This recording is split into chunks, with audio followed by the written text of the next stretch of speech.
Vamos a continuar con el capítulo número 32 del libro de Ezequiel, que en su primera parte nos habla sobre la lamentación sobre el rey de Egipto, una elegía para el faraón. Versículo 1.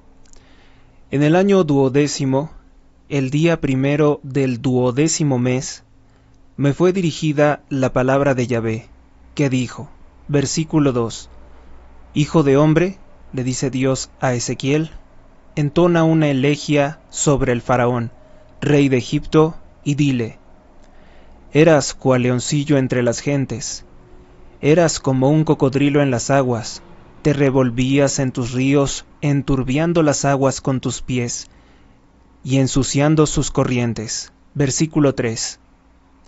Así dice Yahvé el Señor, tenderé sobre ti mi red, en medio de un concurso de muchos pueblos que te sacarán con mi red. Versículo 4. Te arrojaré en tierra, te extenderé sobre el campo, haré posar sobre ti todas las aves del cielo, y saciaré de ti a las bestias de toda la tierra. Versículo 5. Pondré tus carnes sobre los montes, y llenaré de tu carroña los valles. Versículo 6. Con tu sangre regaré tu fétida tierra hasta la altura de las montañas, y se llenarán de ti las hondonadas. Versículo 7. Al extinguirte, cubriré el cielo y oscureceré sus estrellas, taparé el sol con una nube, y la luna ya no despedirá su luz. Versículo 8. A causa de ti, vestiré de luto a todos los luminares que brillan en el cielo, y cubriré de tinieblas tu tierra, dice Yahvé el Señor. Versículo 9. Afligiré el corazón de muchos pueblos, cuando haga llegar la noticia de tu ruina a las naciones, a países que no conocías. Versículo 10. Haré que por ti queden atónitos numerosos pueblos, y por ti se estremecerán de terror sus reyes, cuando yo esgrima ante ellos mi espada. Temblarán sin cesar, cada cual por su vida, en el día de tu caída. Versículo 11.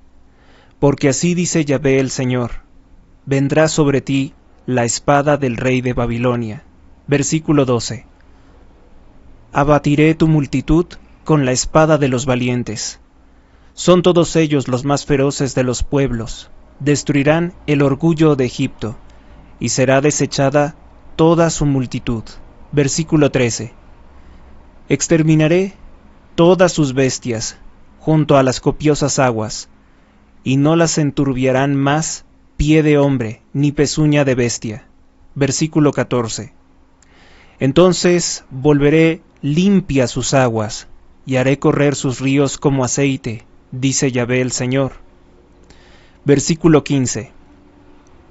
Cuando yo convierta la tierra de Egipto en desierto, despojando el país de cuanto contiene, e hiera a todos sus habitantes, conocerán que yo soy Yahvé. Versículo 16. Esta es la elegía que se cantará. La entonarán las hijas de las naciones, la cantarán sobre Egipto y toda su multitud, dice Yahvé el Señor. A partir del versículo número 17, nos habla de la elegía sobre el pueblo de Egipto. Primero es la elegía sobre el gobernante y ahora sobre el pueblo. Versículo 17. El año 12º, el 15 del mes, me fue dirigida la palabra de Yahvé, que dijo, Hijo de hombre, compón, de componer, de escribir, compón un canto lúgubre sobre la multitud de Egipto, y arrójala a ella y a las hijas de las naciones poderosas a las profundidades de la tierra, con los que bajan a la fosa. Cuando dice los que bajan a la fosa, se refiere a los que mueren. Versículo 19. Pregunta: ¿a quién superas ahora en hermosura?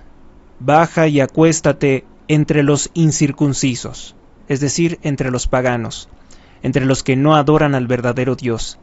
Versículo 20. Caerán ellos en medio de muertos a espada.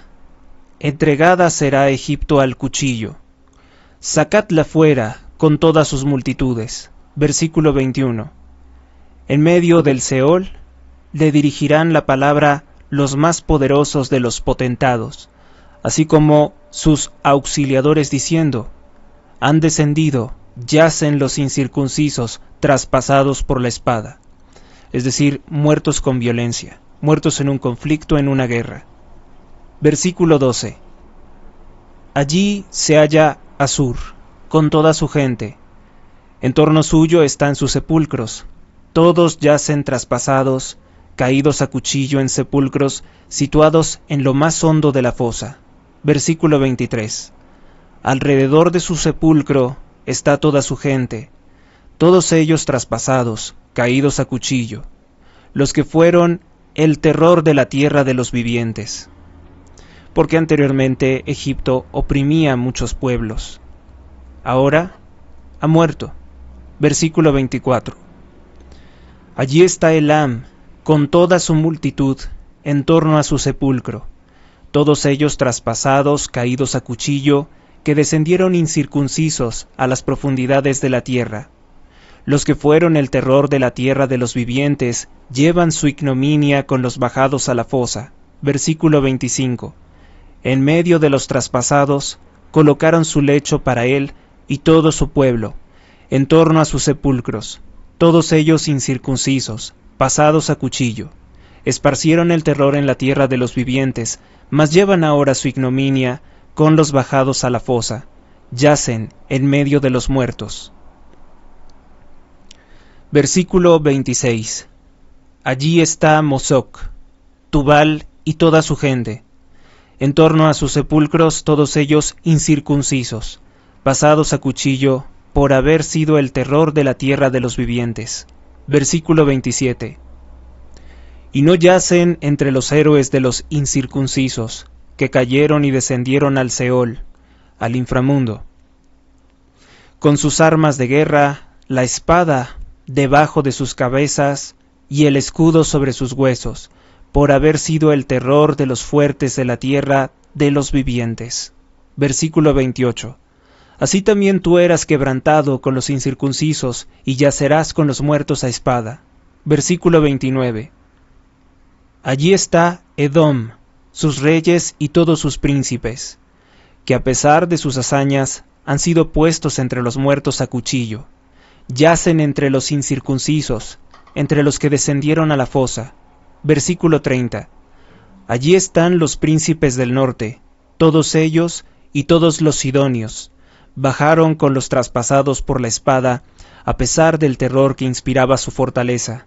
Están confundidos y yacen incircuncisos, con los pasados a cuchillo llevando su ignominia con los bajados a la fosa. Versículo 31. Al verlos, el faraón se consolará de toda su multitud. Muertos a espada están el faraón y todo su ejército, dice Yahvé el Señor. Versículo 32. Pues aunque le puse por terror en la tierra de los vivientes, el faraón yacerá entre los incircuncisos, es decir, entre los que no formaban parte de la alianza de Dios, entre los pasados a cuchillo, los muertos con violencia. Él y toda su mucha gente, oráculo de Yahvé.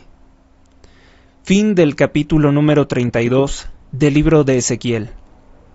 Vamos ahora con algunas explicaciones y comentarios, algunas precisiones sobre este capítulo número 32, que en su primera parte nos habla sobre la lamentación sobre el rey de Egipto, la lamentación sobre el faraón.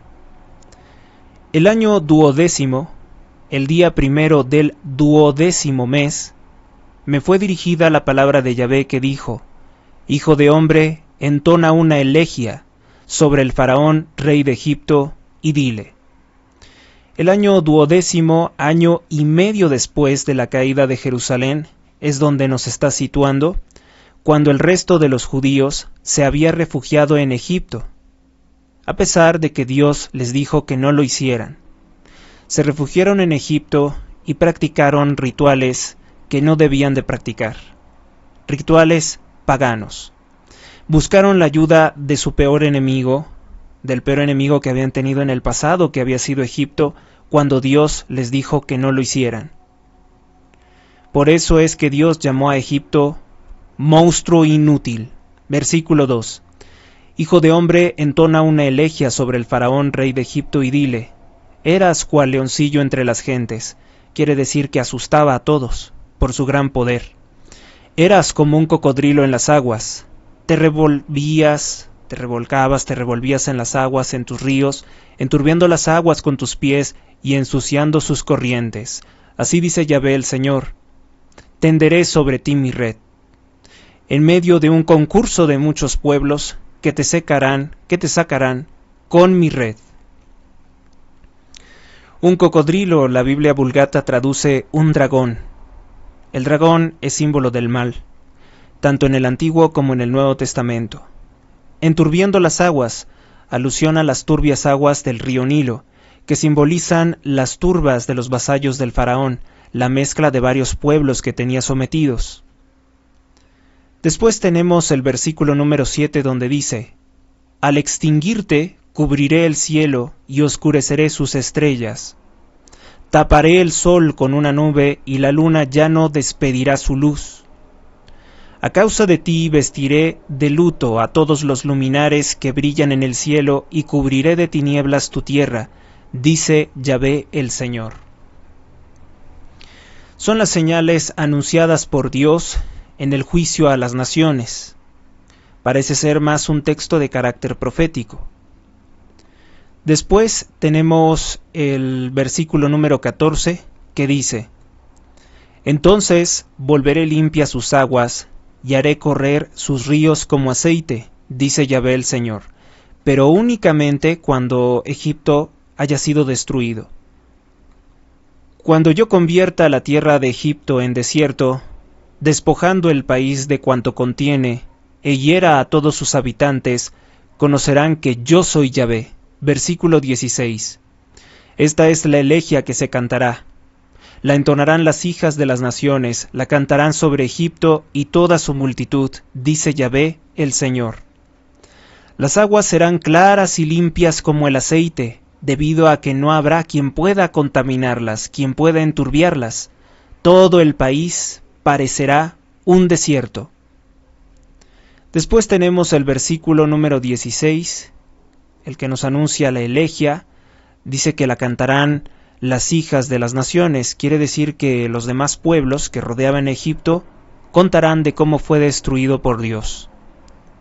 El versículo 19 le pregunta con sarcasmo a Egipto: ¿a quién superas ahora en hermosura?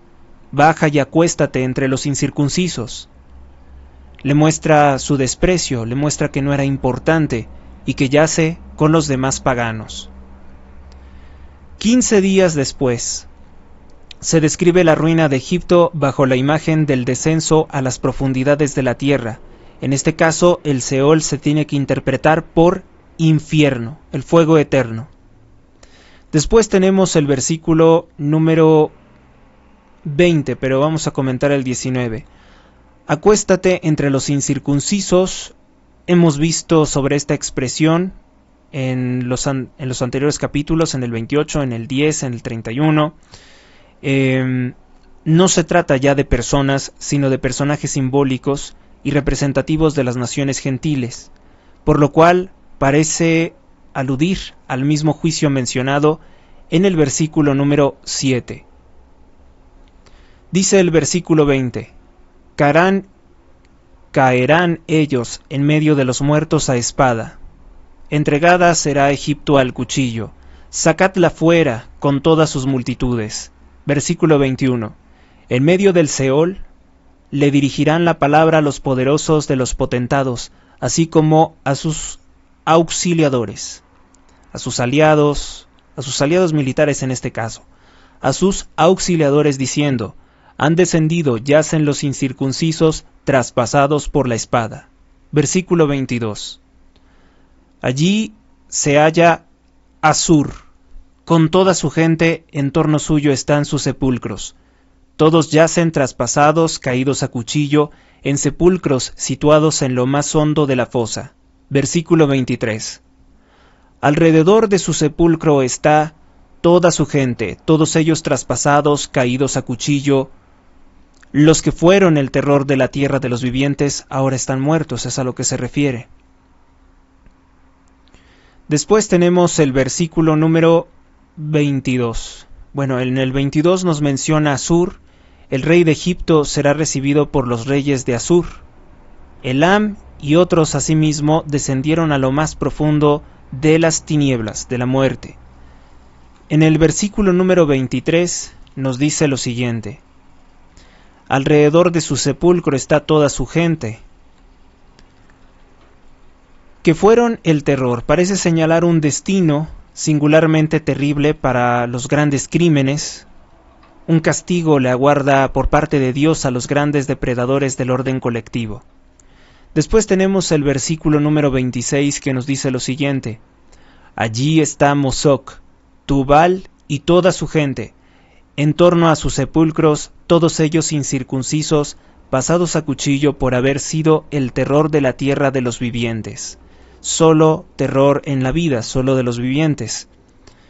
Mosoc se identifica por algunos intérpretes como el pueblo escita, los escitas.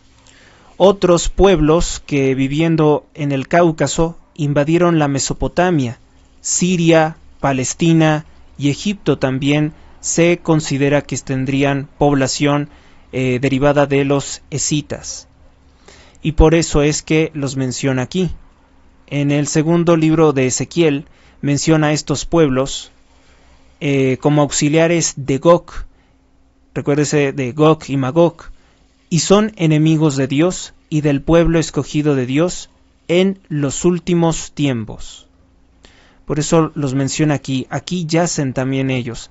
Aquí está Mosoc, Tubal y toda su gente en torno a sus sepulcros, todos ellos incircuncisos, pasados a cuchillo por haber sido el terror de la tierra de los vivientes. Versículo 27. Y no yacen entre los héroes de los incircuncisos que cayeron y descendieron al Seol, con sus armas de guerra, la espada debajo de sus cabezas y el escudo sobre sus huesos, por haber sido el terror de los fuertes en la tierra de los vivientes. 28. Así también tú serás quebrantado con los incircuncisos, y yacerás con los muertos a espada. Otras amenazas similares se pronuncian por parte de Dios en contra de los idumeos. Recordemos que la secta impía de la masonería fue creada precisamente por judíos idumeos, por la casa del rey Herodes, por el nieto del rey Herodes, Herodes Agripa, junto con otros 8 poderosos e influyentes fariseos que le declararon la guerra a muerte a Cristo y su iglesia en el año 43 después de Cristo, y hasta la fecha, bueno, pues son los que controlan los más grandes gobiernos, las más grandes potencias del mundo, los medios de comunicación, la banca internacional, entre muchas otras pues grandes corporaciones que exhiben su poder y riqueza. Contra eso es contra lo que lucha la Santa Iglesia Católica. Otras amenazas vienen contra los idumeos. Dice el versículo número 29. Allí está Edom, sus reyes y todos sus príncipes, que a pesar de sus hazañas han sido puestos entre los muertos a cuchillo, yacen entre los incircuncisos, entre los que descendieron a la fosa. Hay que recordar que en este capítulo, que en este libro de Ezequiel, Dios denuncia a los judíos, al pueblo de Israel, como Goyim, es decir, como pueblo que no es elegido de Dios, como pueblo que no es creyente en el verdadero Dios. Los denomina como pueblo pagano por su mal comportamiento. Y a esto se refiere particularmente con los idumeos. En el versículo número 30 nos dice lo siguiente: allí están los príncipes del norte, todos ellos y todos los sidonios, bajaron con los traspasados por la espada, a pesar del terror que inspiraba su fortaleza, están confundidos y yacen incircuncisos, con los pasados a cuchillo, llevando su ignominia, con los bajados a la fosa. Versículo 31.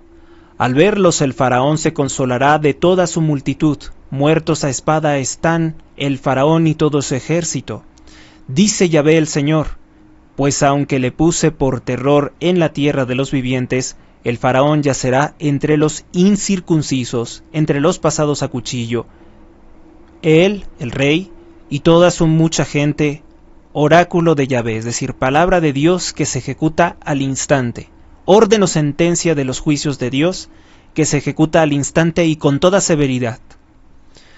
Estas son las amenazas, las advertencias, mejor dicho ya el oráculo, el castigo formulado por parte de Dios en contra de Egipto. Cuando se refiere a los príncipes del norte, se refiere a los jefes de los pueblos que vivían al norte de los pueblos bíblicos. Todos los sidonios, la Biblia Vulgata traduce todos los que se dedicaban a la caza o todos los cazadores. El versículo número 31, que es el último, casi el último, dice: al verlos el faraón se consolará de toda su multitud, es decir, porque grandes hombres también murieron ahí, o sea, líderes militares, opresores mucho más poderosos que los egipcios, también estarán en ese lugar, en el infierno. Y entonces dice que él se va a consolar con eso, consuelo irónico, semejante al que nos describe en el capítulo 31, versículo 16, que ya hemos estudiado, o en Isaías capítulo 14, versículo 10, que también ya hemos estudiado. Pues bien, vamos ahora con la tercera parte de este libro, que se inicia con el capítulo número 33 del libro de Ezequiel. Esta tercera parte está destinada a la restauración de Israel. Ezequiel capítulo 33, que en su primera parte nos dice: el profeta, atalaya del pueblo. Atalaya quiere decir torre de vigilancia, el que vela, el que le advierte de lo malo que se avecina, el que llama a estar en defensa contra un enemigo que se acerca, la atalaya, la torre de vigilancia. Dice el versículo 1: me fue dirigida la palabra de Yahvé en estos términos. Por cierto que aquí es prudente hacer un comentario. Hay una secta perversa, una secta malvada llamada los Testigos de Jehová, que fue creada por un falso profeta ligado a la secta satánica de la masonería, que publican una serie de folletos que se llaman atalayas. Eso no es una atalaya, eso es una trampa para hacer que los pueblos, para hacer que muchas almas se alejen de la verdadera fe. No vayan nunca a caer en el error de recibir a los testigos de Jehová, de escuchar sus mentiras, porque ellos han dicho en infinidad de ocasiones que se va a acabar el mundo y no es cierto.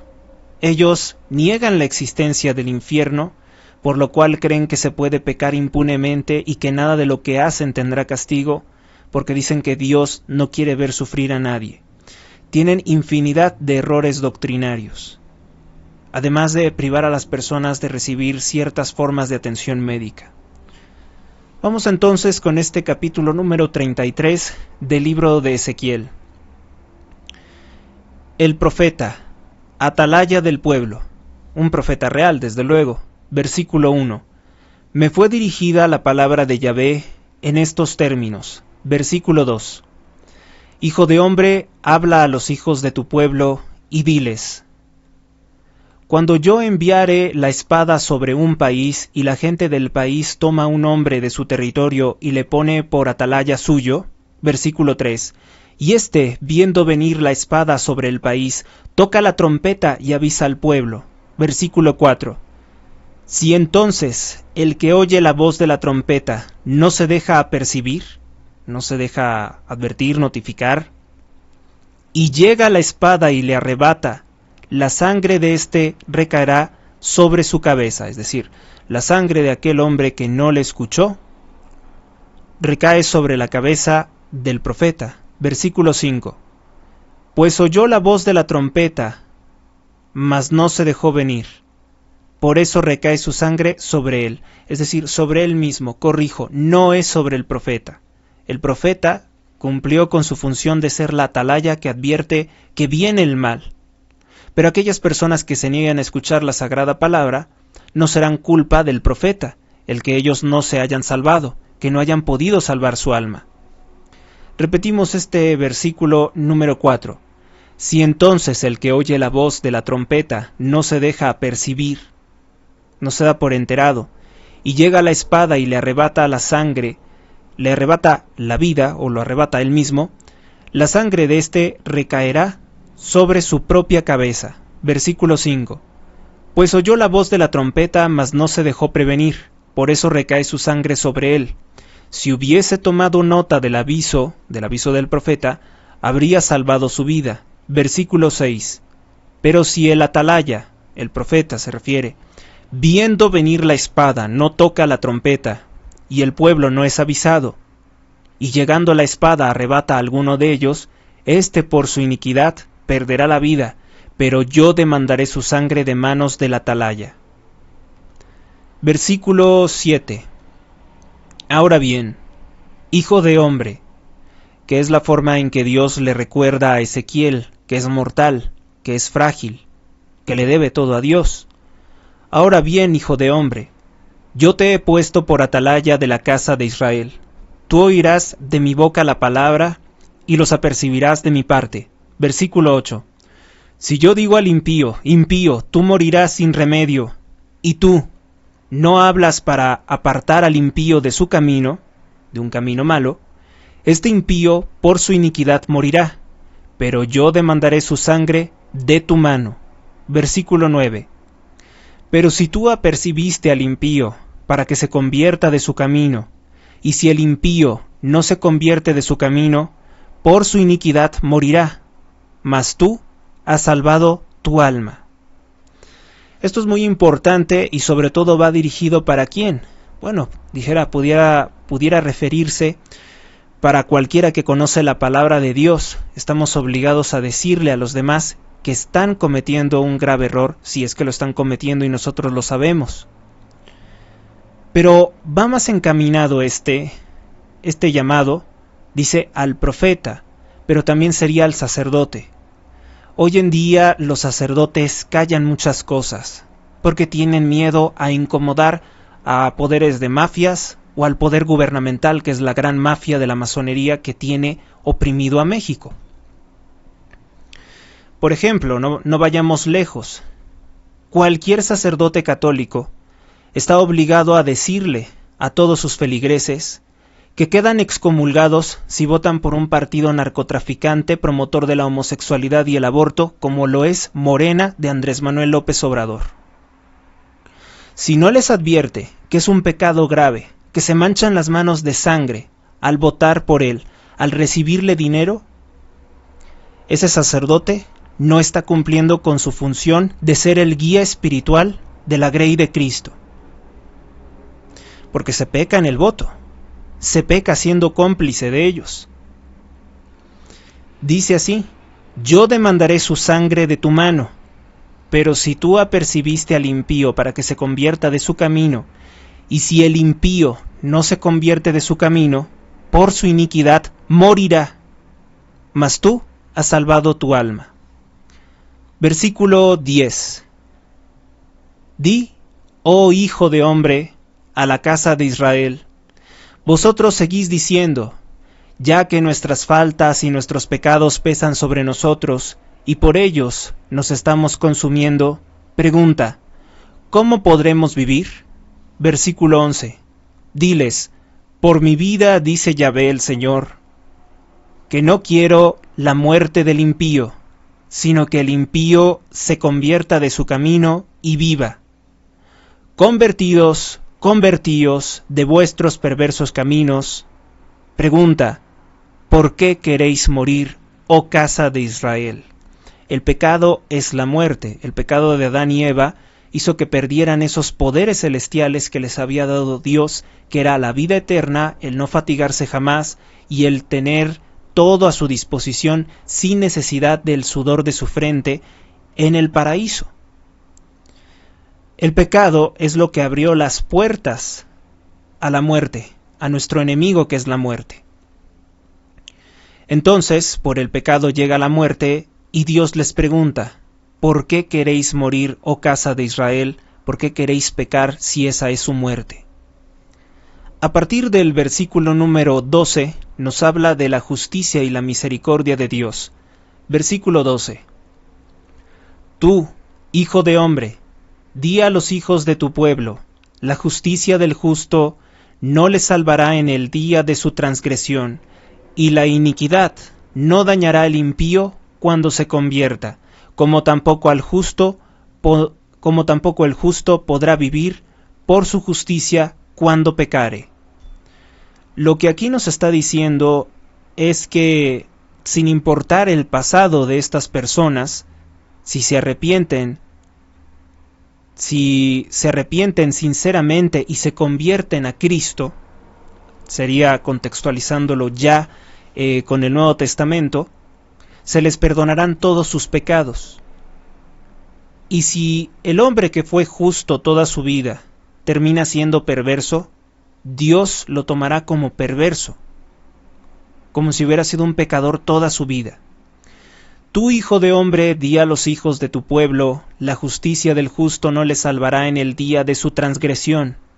Transgredir las normas de Dios, violar las normas de Dios, las leyes de Dios, su palabra, sus mandatos, sus mandamientos. Y la iniquidad no dañará al impío cuando se convierta, como tampoco el justo podrá vivir por su justicia cuando pecare. Versículo 13. Si yo digo al justo, ciertamente vivirás, y si él, confiado en su justicia, comete maldad, ninguna de sus obras justas será recordada, sino por la maldad que cometió, morirá. Versículo 14. Asimismo yo digo al impío, ciertamente morirás, y si este impío, convirtiéndose de su pecado, practicare la equidad y la justicia, versículo 15, devolviere la prenda, es decir, lo robado, restituyere lo robado, y siguiere los mandamientos de vida, sin cometer maldad, de seguro vivirá, no morirá. Versículo 16.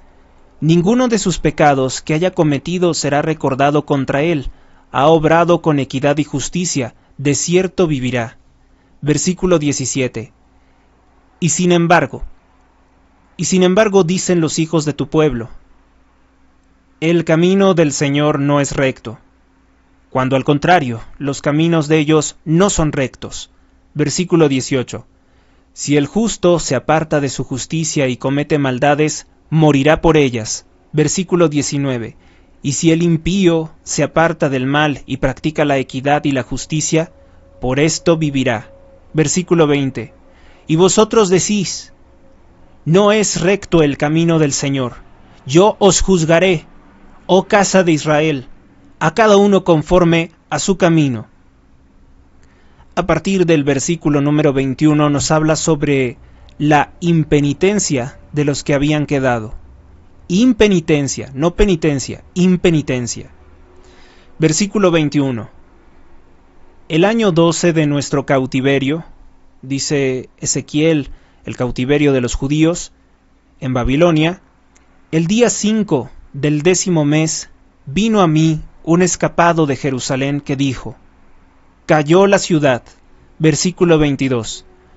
La tarde antes de llegar el fugitivo, había venido sobre mí la mano de Yahvé para abrirme la boca, porque Ezequiel había quedado mudo, deben de recordar.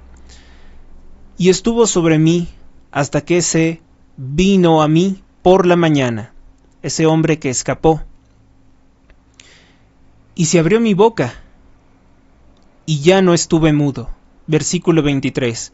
Y me llegó la palabra de Yahvé que dijo, versículo 24, Hijo de hombre, los que habitan entre aquellas ruinas de la tierra de Israel andan diciendo, si Abraham, que era uno solo, recibió en herencia el país, pregunta, ¿cuánto más quedará este en posesión nuestra, puesto que somos muchos?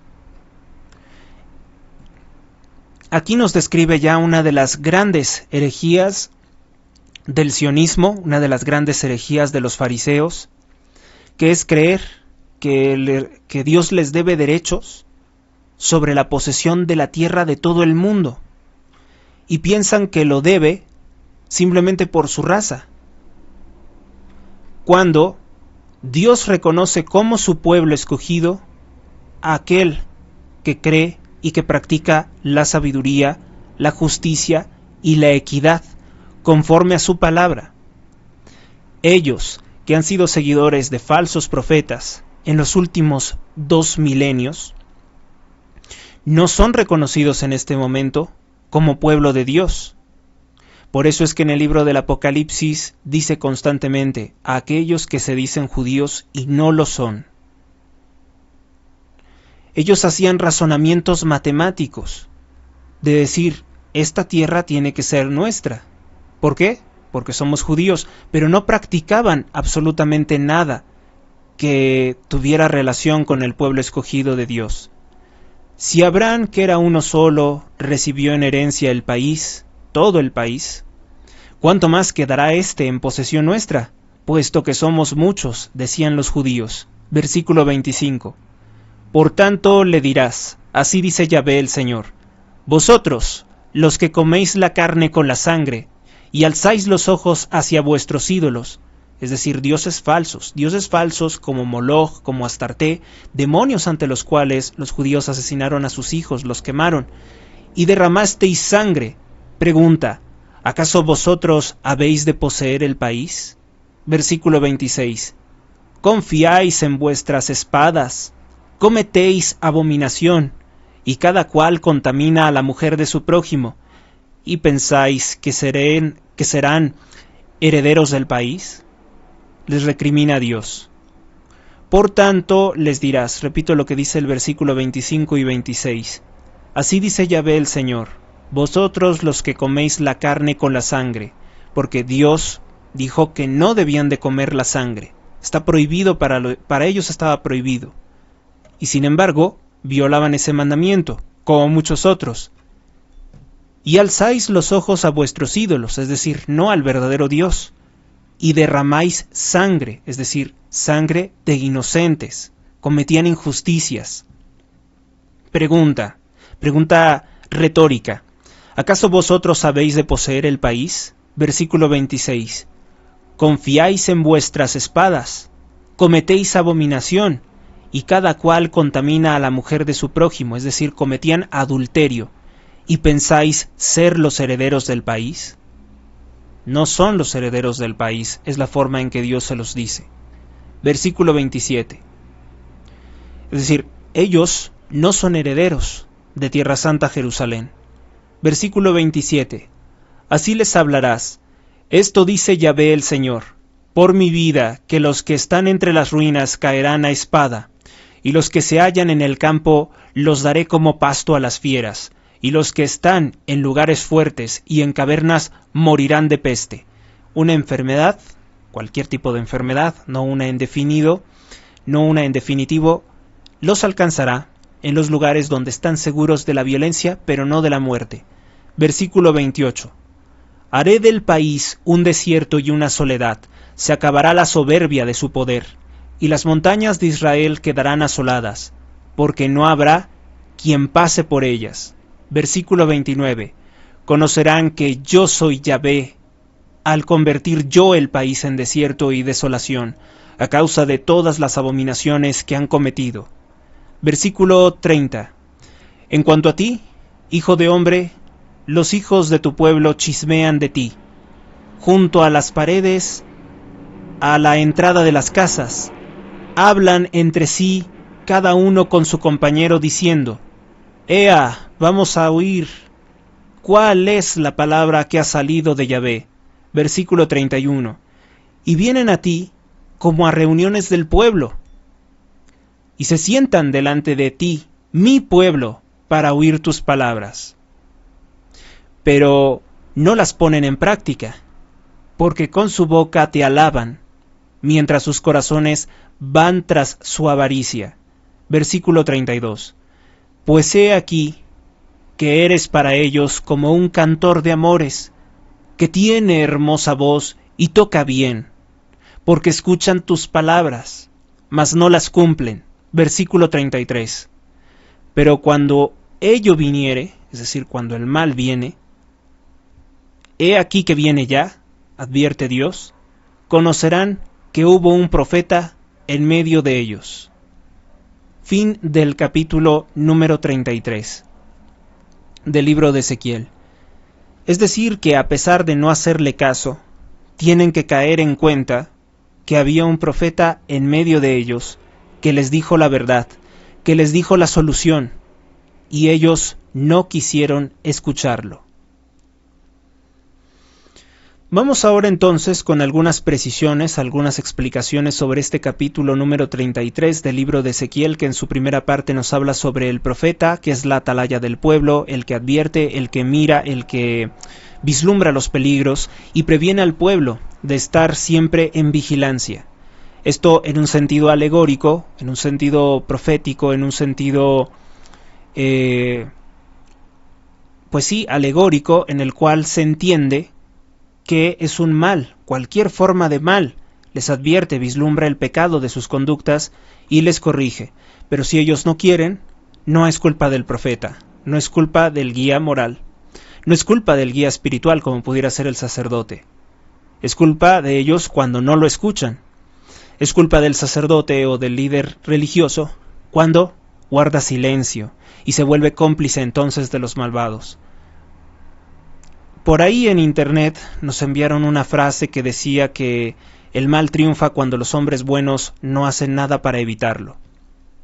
Muy cierto.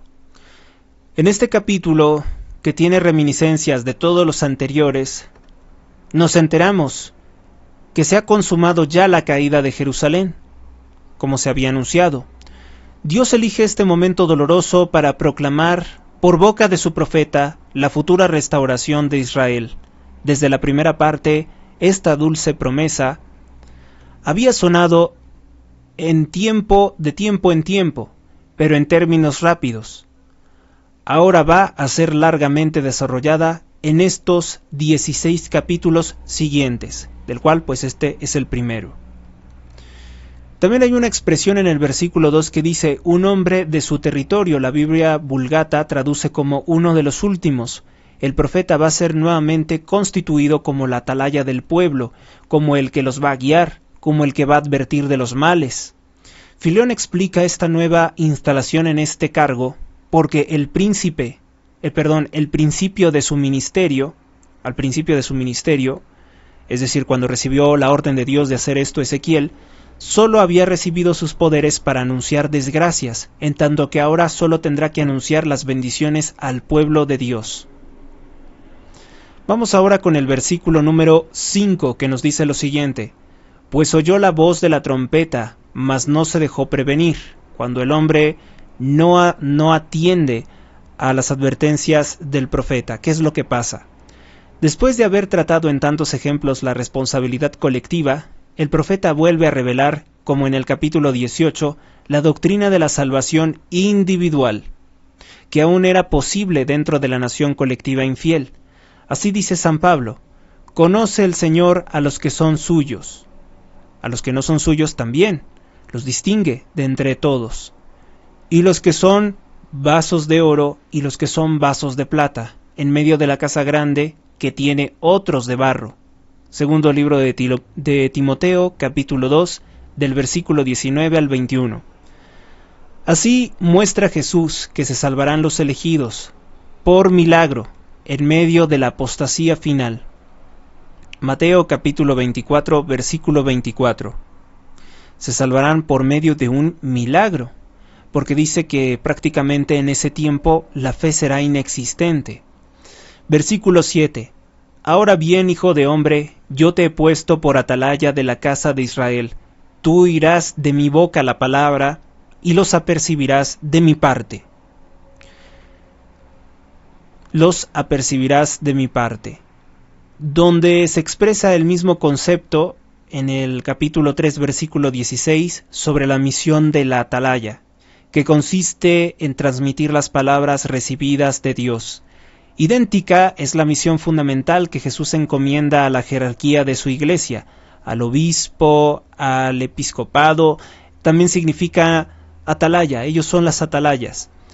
Y estas atalayas últimamente que han fallado, muchos de ellos han fallado en denunciar el peligro que corre México al ser gobernada al ser gobernado el país por un masón grado 33, un anticristo, que lo que está haciendo es destruir todas las posibilidades de que México se redima ante Dios.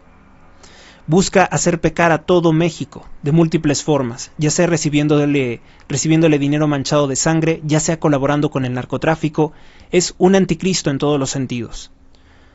Cuando le manda predicar el evangelio para que se salven los que crean en esa palabra divina, Marcos 16:15, Jesucristo, que vino a darnos vida eterna para glorificar al Padre, agrega que esa vida consiste en el conocimiento del Padre y el Hijo, que éste nos comunicó a través de su palabra, como lo dice Juan 17:3, dando luego su sangre para ganarnos esa vida eterna, de modo que su palabra de verdad tuviese eficacia santificadora. Juan 17:17 y el versículo 19.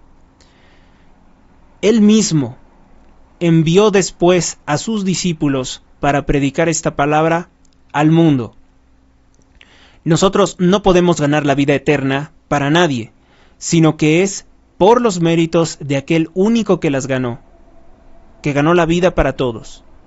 Pero nosotros, ¿qué es lo que podemos hacer? Nosotros no salvamos a nadie, pero podemos comunicar como Él esa vida eterna, transmitiendo a otros esa palabra divina, con las cuales Jesucristo nos comunicó su salvación. Juan capítulo 6, versículo 63. Por eso Él mismo dijo: escuchar a sus discípulos es como escucharlo a Él mismo. Lucas capítulo 10, versículo 16. Siempre naturalmente que digamos lo mismo que Él nos comunicó. Si no comunicamos lo que Él nos dijo, pues entonces el mensaje queda incorrecto. No cuenta. No debemos incurrir en las tremendas sanciones que señala Ezequiel, que fulmina contra los pastores que predican como divinas sus opiniones personales, o que se apacientan a sí mismos. Aquellos profetas que no son capaces de ser la atalaya y ver todo aquello que hace pecar gravemente a los hombres, que hacen que pierdan su alma, bueno, pues ellos no están comunicando el mensaje de Dios. Están comunicando un mensaje incorrecto, incluso un acto de idolatría, porque están haciendo que las personas se formen una falsa imagen sobre Dios. Por ejemplo, pues la atalaya que no denuncia, por ejemplo, que en votar se está cometiendo un pecado grave, en votar por un partido socialista de izquierda, que significa siniestra, que significa del lado oscuro, que significa del lado de la mentira. Pues ahí estamos viendo que el sacerdote, el obispo, están fallando, no están alertando al pueblo de que cometen un grave pecado al ser cómplices de un socialista, de un masón. De muchos, porque esa organización agrupa a varios. Luego tenemos el versículo número 8, el cual nos dice lo siguiente: si yo digo al impío, impío, tú morirás sin remedio, y tú no hablas para apartar al impío de su camino, este impío por su iniquidad morirá, pero yo demandaré su sangre de tu mano. Esto aplica para todos los sacerdotes. San Jerónimo aplicaría esta sentencia a la muerte espiritual, a la segunda muerte. Por su parte, San Agustín agrega una nota sobre la falsa esperanza que dicen tener algunos. Por un lado, Dios es bueno y hará lo que deseamos. Por el otro, empero, se desmaya pensando: estamos condenados. Pregunta: si estamos condenados, entonces, ¿por qué esforzarnos? Dice. Si ya todos estamos condenados al infierno, ¿para qué esforzarnos en tratar de redimirnos? Esas son las dos posturas extremistas. La primera es: hay que pecar duro, como dijo el satanista Martín Lutero, el gran heresiarca, el padre de todas las escisiones heréticas de la Iglesia, que dijo: peca duro, porque al fin y al cabo Dios lo perdona todo. Y negó el libre albedrío, que es el que nos permite elegir entre el bien del mal. Y están los otros que dicen: bueno, si ya estamos condenados al infierno, si ya hemos cometido pecados tan graves, pues entonces a seguirle, porque de todas formas no nos vamos a salvar. Esas son dos posturas que maneja también el satanismo para convencer a las personas. Y por satanismo no me refiero precisamente a algo abiertamente satánico, o cómo decirlo, descaradamente satánico con toda la simbología oscura, sino a aquellos que vienen a malaconsejar a los católicos que no estudian la palabra de Dios. A aquellos exhorta la Escritura a no postergar su conversión, porque nunca se sabe cuándo se va a morir. A estos les inspira confianza con la promesa de que se olvidará de sus pecados con tal que se conviertan de sus malos caminos. Luego tenemos el versículo número 9 que nos dice lo siguiente: pero si tú apercibiste al impío para que se convierta de su camino, y si el impío no se convierte de su camino, por su iniquidad morirá.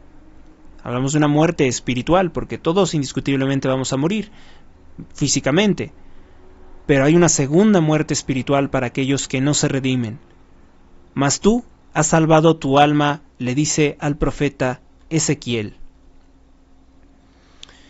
Es una reiteración de lo señalado en el capítulo 3, versículo 19, en ambos pasajes, como en el 2:5, y en muchos otros, como el Cantar de los Cantares, capítulo 3:5, en el Eclesiástico 20:2, vemos que Dios quiere la adhesión libre de la voluntad, es decir, el libre albedrío. Nosotros podemos elegir entre el bien y el mal, pero Él quiere que lo elijamos por propia voluntad a Él, sin coacción que nos obligue a amarlo, es decir, dejar aquí a los hombres y aún al pueblo en general para que acepte o rechace el mandato de su profeta.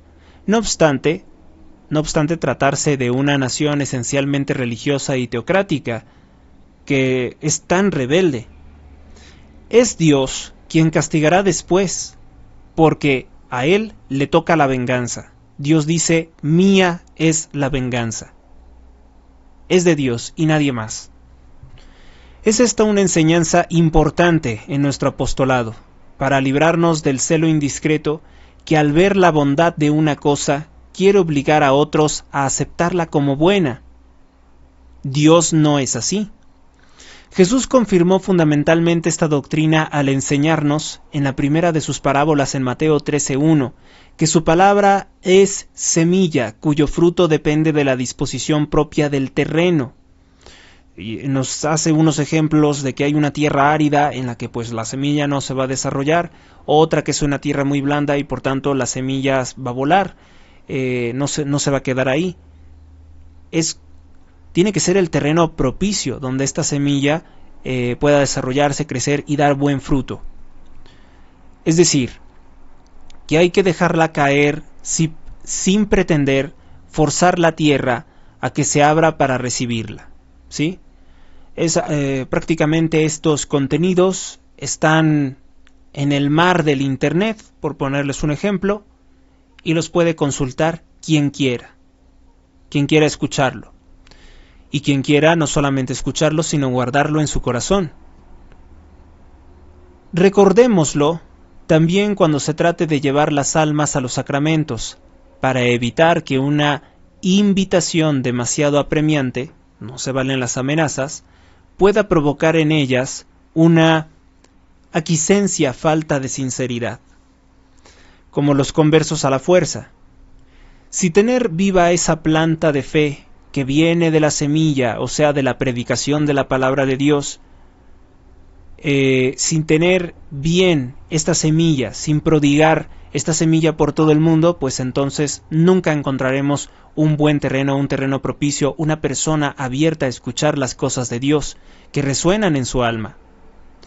Así lo confirma también San Pablo en Romanos capítulo 10, versículo 17, y esta es una de las cosas que hacen incomparablemente digno de amor, el yugo divino que Cristo llama excelente. Mateo 11, versículo 30. La libertad cristiana que él proclama, y con él todos los apóstoles, como en Juan 8:32, en segunda carta a los Corintios 3:17, en Santiago 1:25, en Santiago 2:12, en Gálatas 2:4, muchos otros. Pues el culto forzado, el culto a Cristo por la fuerza, no podría ser adoración en espíritu y en verdad. De modo que nosotros mismos tenemos que ser templo de Dios, con suavidad en el Espíritu Santo y con amor no fingido. Reprende Dios la admisión de los gentiles en el templo cuando ellos no se han convertido de manera sincera. Y también los que se supone que son descendientes del pueblo escogido de Dios y se niegan a aceptar el Evangelio. Esto nos muestra cuán celoso es Dios cuando se trata de la santidad sincera en su casa. Véase también pues los siguientes versículos que tienen comentarios en este sentido. Estamos en el versículo número 9 y ahora vamos con el 10. Di, oh hijo de hombre, a la casa de Israel, vosotros seguís diciendo, ya que nuestras faltas y nuestros pecados pesan sobre nosotros y por ellos nos estamos consumiendo, estamos muriendo, nos sentimos muy mal. Pregunta, ¿cómo podremos vivir? Versículo 11.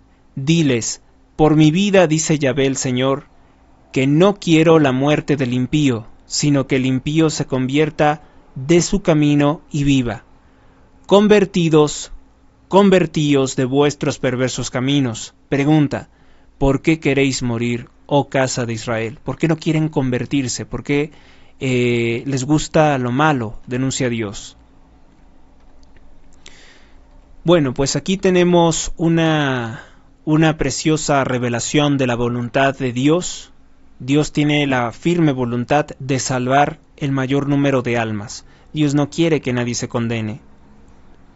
Jesús reafirma esta expresión en Juan capítulo 6 versículo 39. Por eso la gloria que Dios quiere dar al Padre consiste en darnos a nosotros mismos la vida eterna. Juan 17:2.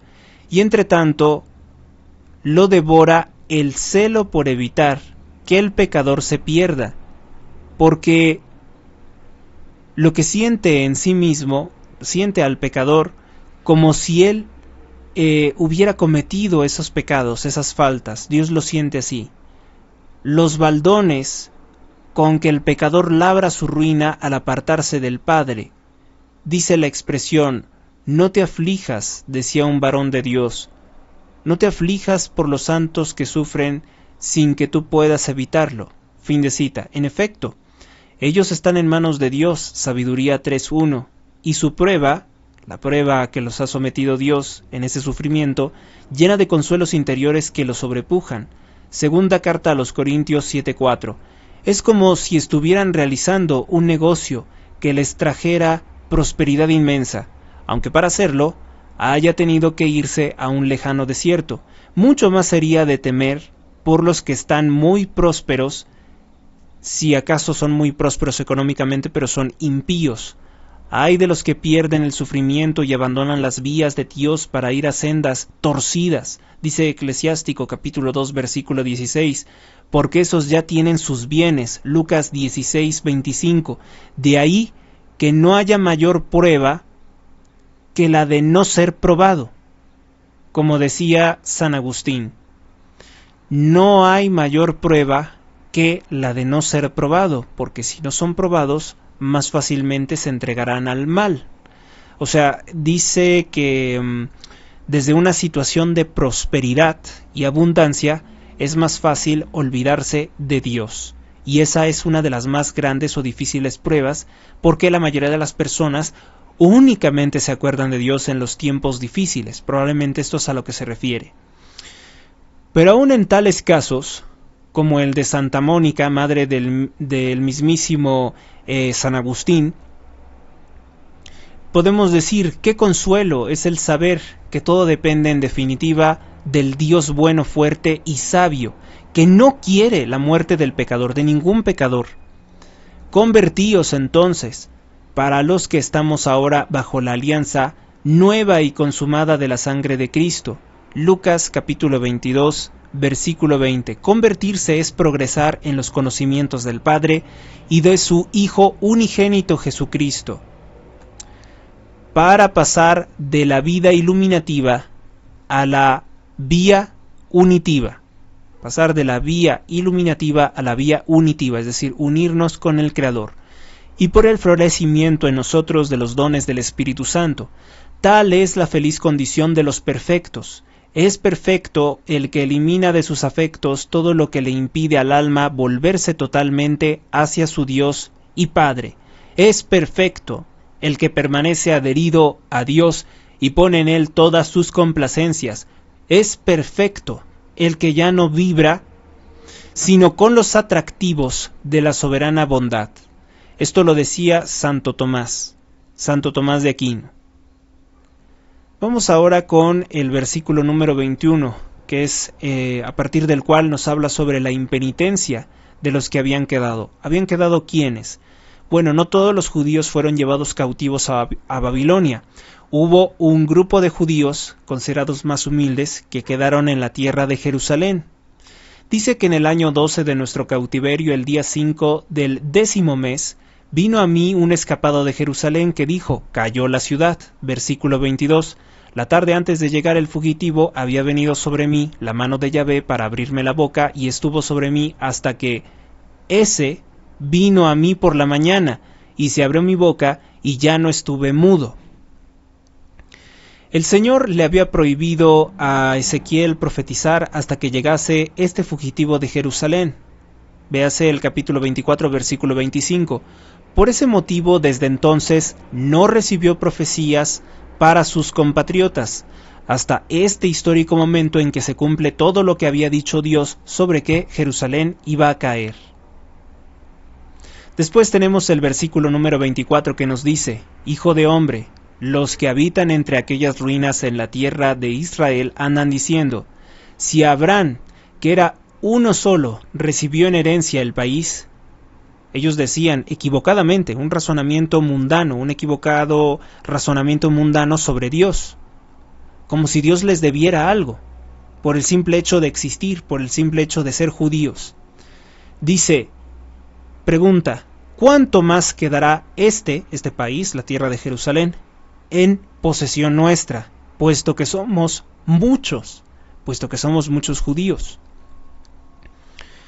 De los versículos del 24 al 29 nos muestran que nada había que esperar de los que quedaron en Palestina, aferrándose a la tierra y pretendiendo que solo por ser muchos obtendrían la posesión definitiva de la tierra en la que el mismo Abraham, como dice San Pablo, no obstante ser el heredero de la promesa de Dios, solamente fue un peregrino, como en tierra ajena, morando en cabañas, como Isaac y Jacob, herederos con él de la misma promesa, porque esperaban la ciudad que tiene los fundamentos y cuyo arquitecto y constructor es Dios. Hebreos capítulo 11, versículo 9.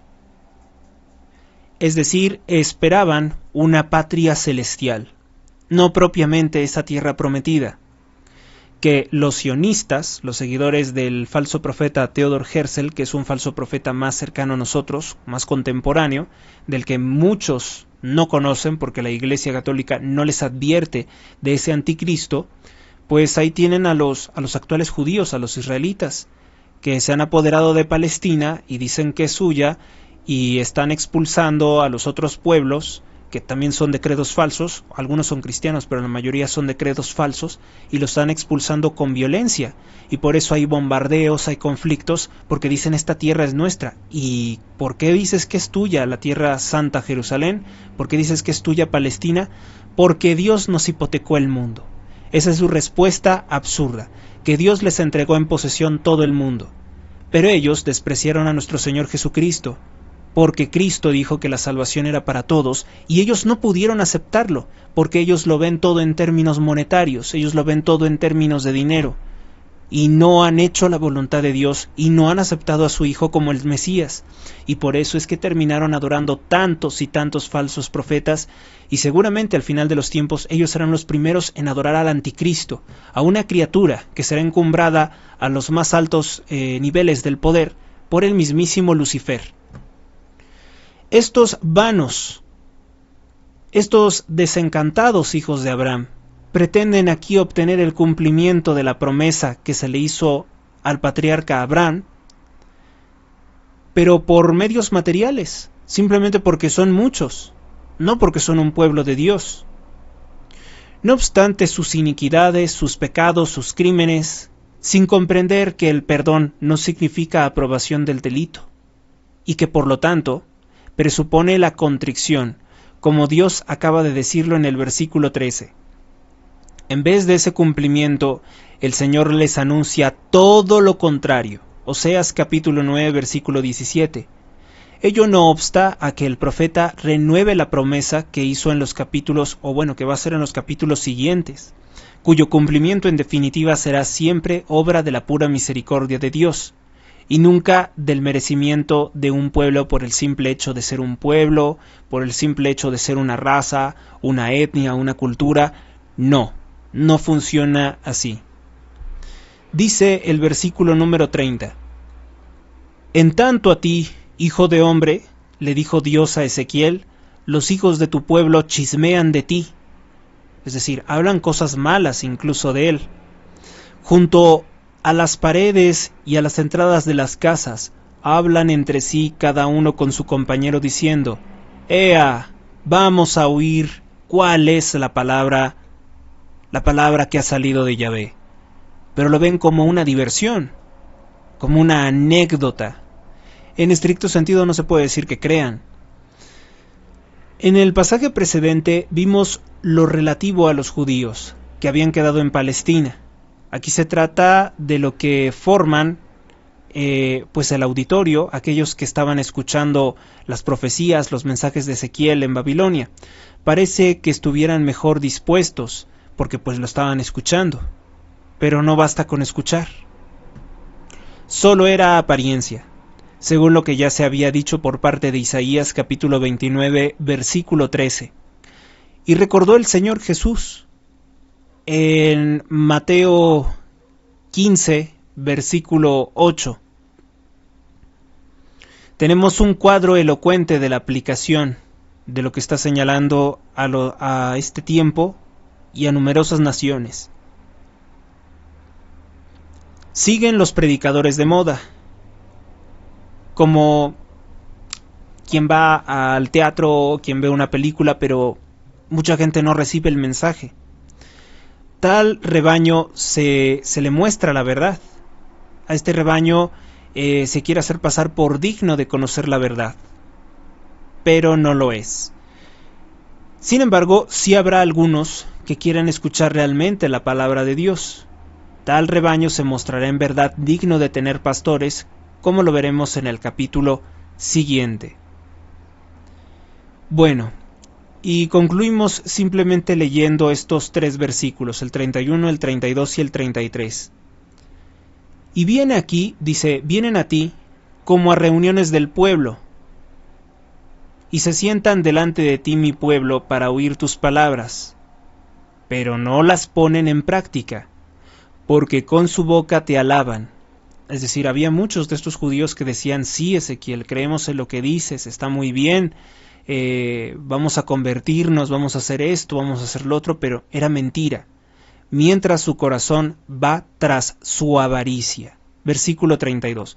Tras su avaricia, porque decían, es que nosotros tenemos que engañar a Ezequiel para que diga que las tierras son nuestras,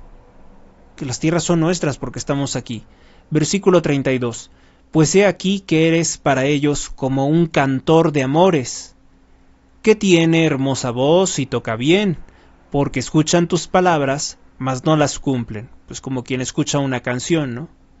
Pueden bailarla, pueden cantarla, pero pues en realidad no creen o no captan el mensaje. Versículo 33. Pero cuando ello viniere, es decir, cuando la hora difícil, la destrucción de Jerusalén, viniere, he aquí que viene ya, conocerán que hubo un profeta en medio de ellos, un profeta que realmente tenía contacto con Dios y que ellos no quisieron escuchar. Fin de explicaciones y comentarios acerca de este capítulo número 33 del libro de Ezequiel. Gracias por su atención. Dios los bendiga a todos hoy, mañana y siempre, Continuamos después con el capítulo número 34 y los siguientes que nos hablan sobre la restauración de Israel. Hasta la próxima.